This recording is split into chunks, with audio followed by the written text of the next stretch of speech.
Are you afraid? I've always loved the solitude of lake camping, especially late in the season when the crowds have thinned. There's something peaceful about the quiet, the cool air, and the feeling of being the only person for miles. This particular trip to Lake Blackwood was meant to be a final escape before winter truly set in. The days were crisp, the nights silent. I had my small aluminum boat with me, mostly for getting out into the deeper water to fish, but also just for exploring the inlets. It was a perfect setup for a few days of disconnecting from everything. The first night was uneventful. A crackling campfire, the stars, the gentle lapping of the water. The second night, something shifted. I woke up around 2 a.m. to a faint sound. It wasn't a natural sound, not the wind or an animal. It was a rhythmic, almost mechanical noise, like heavy fabric being slowly, painstakingly torn. Shrip! Shrip! It was too dark to see anything through the tent fabric, and the sound seemed to come from the direction of the lake. I figured it was just my imagination, or maybe a beaver gnawing on something. But it kept going, a slow, deliberate, tearing sound. Shrip! Shrip!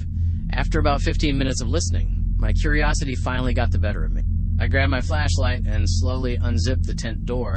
The air was colder than I expected, with a thin mist hovering just above the water.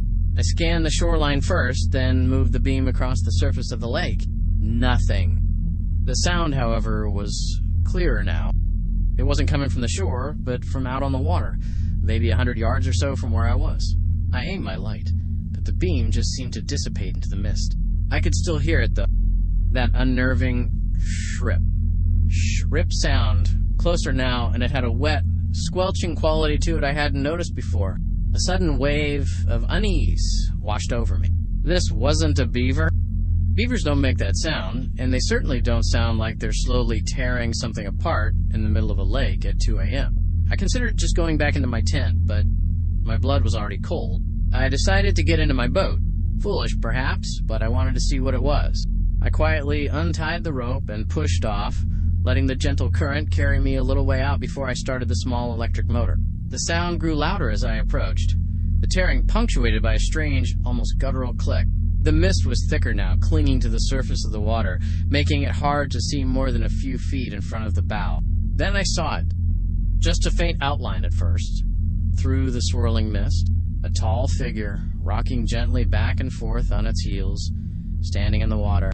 My motor was barely idling, so I could still hear the asterisk ship sound clearly. It was impossibly tall, its silhouette seeming to stretch towards the mist-obscured sky. Its skin looked bloated and swollen, pulled taut over an unnaturally large form, almost like it was waterlogged. Its hands were curled into loose fists, permanently fused, like it was always bracing itself for something. My heart hammered in my chest. This wasn't a person, or, if it was a person that had been in the water for a very, very long time. The rocking motion was slow, deliberate, almost hypnotic. It just stood there, rocking, facing away from me. Then, slowly it turned, and I saw its face. Or what passed for one. There was no nose, no eyes that I could discern in the gloom.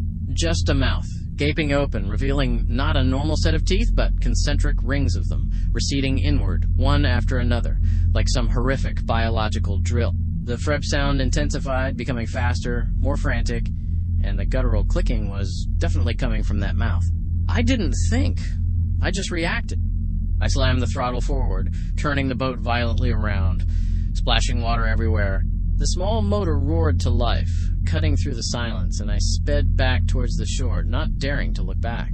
I didn't stop until the bow grated against the sand of my campsite.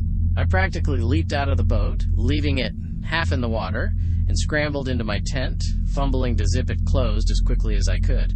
I lay there, breathing heavily, listening. The shrip was gone, replaced only by the pounding of my own blood in my ears and the gentle lapping of the lake against the shore. I didn't sleep a wink the rest of the night. As soon as the sun broke over the horizon, painting the lake in a deceptively beautiful golden light, I packed up. Every nerve in my body screamed to leave, to get as far away from Lake Blackwood as possible. I left the boat where it was, barely bothering to secure anything. I threw everything into my truck and drove away, not even looking in the rearview mirror, until the lake was far behind me. The further I got, the more I tried to convince myself it was a trick of the mist, a hallucination brought on by lack of sleep, but I knew what I saw. I'm home now, safe and sound. But last night, I swore I heard the faintest sound coming from the garage. A slow, rhythmic shrip, like wet fabric being torn.